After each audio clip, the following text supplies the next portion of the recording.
We are continuing our study in Hebrews 4. Earlier this morning we went through Hebrews 3 and we talked about hearing God's voice. Continuing in Hebrews 4. God's promise of entering his rest still stands, so we ought to tremble with fear that some of you might fail to experience it. For this good news, that God has prepared this rest, has been announced to us just as it was to them. But it did not to them do any good because they didn't share the faith of those who listen to God. For only those who believe can enter his rest. As for others, God said, in my anger I took an oath. They will never enter my place of rest. Even though this rest had been ready since he made the world, we know it is ready because of the place in scriptures where it mentions the seventh day. On the seventh day, God rested from all of his work. But in the other passage, God says, they will never enter my place of rest. So God's rest is there for people to enter, but those who first heard this good news failed to enter because they disobeyed God.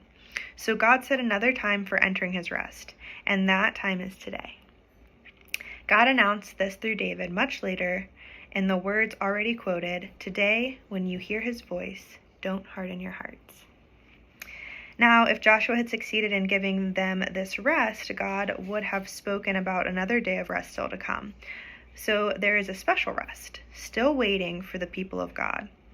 For all who have entered into God's rest have rested from their labors, just as God did after creating the world. Let us do our best to enter that rest. But if we disobey God, as the people of Israel did, we will fall. For the word of God is alive and powerful. It is sharper than the sharpest two-edged sword, cutting between soul and spirit, between joint and marrow. It exposes our innermost thoughts and desires. Nothing in all creation is hidden from God. Everything is naked and exposed before his eyes, and he is the one whom we are accountable. So then, since we have a great high priest who has entered heaven, Jesus the Son of God, let us hold firmly to what we believe. This high priest of ours understands our weaknesses, for he faced all of the same testings we do. Yet he did not sin. So let us come boldly to the throne of our gracious God. There we will receive his mercy, and we will find grace to help us when we need it most. Wow.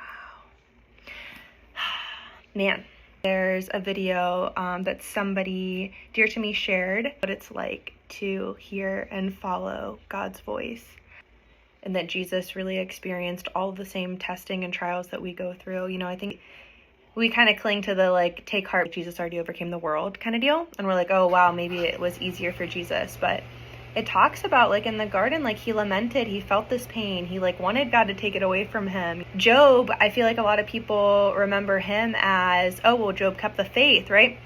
Oh my gosh, there's pages and pages and pages of him lamenting, of him not wanting to live anymore. There are times in our life that are painful, and it is so hard to see the purpose. Turn your pain into purpose and prosperity, right? Pain is really real, and God knows what we're going through. To hold firmly to what we believe.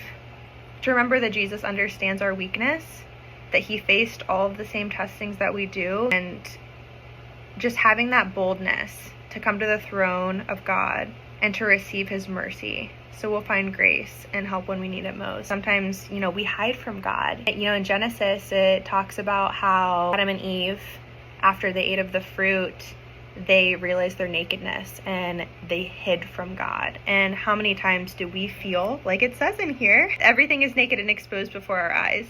So how many times do we feel naked and exposed in our weakness and our pain, etc., especially, as Christians and trying to keep the faith or trying to save face?